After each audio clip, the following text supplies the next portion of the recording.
For our review video, we will discuss unionization and the IWW, which is the Industrial Workers of the World.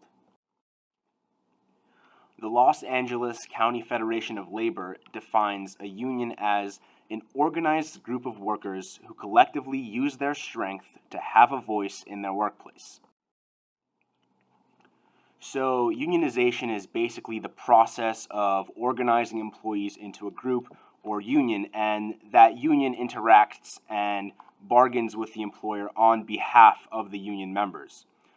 Some of the union's goals may include achieving higher pay, receiving benefits, improving working conditions, and things like that. Essentially, unionization is an attempt to empower workers who were previously voiceless to be able to demand benefits or protection or whatever they desire. Now, the Industrial Workers of the World is an international radical labor union that was established in Chicago in 1905. And from its inception, the IWW advocated the overthrow of the wage system. It wanted to put workers in control of their own work lives through industrial organization.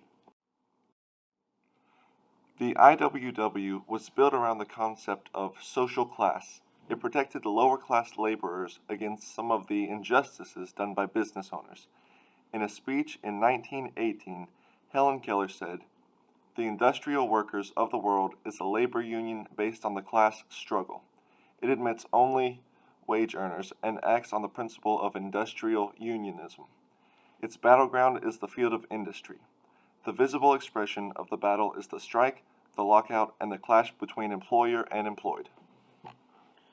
So basically, she is explaining how unions, and specifically the IWW, fight for workers' rights via strikes. The whole premise is that both the employer and the employees are selfish and only seek to enhance their own position.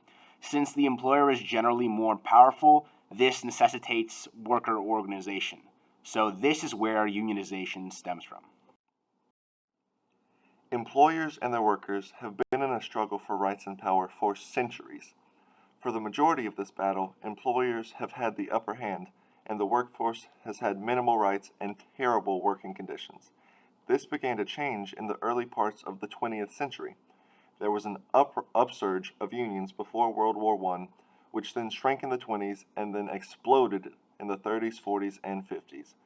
This struggle has two distinct viewpoints, the business viewpoint and the union viewpoint. From a businessman's standpoint, employers have the right and freedom to run their business however they please, without interferences from the people who work for them. Business people believed that labor is a commodity and could be bought and sold at a singular market price without variation. Union workers, on the other hand, argue that labor is not just a commodity, but a specialty of the human experience, and that workers deserve to have a say in where they work and the conditions they are exposed to. Both sides have several points, and the debate will likely continue forevermore.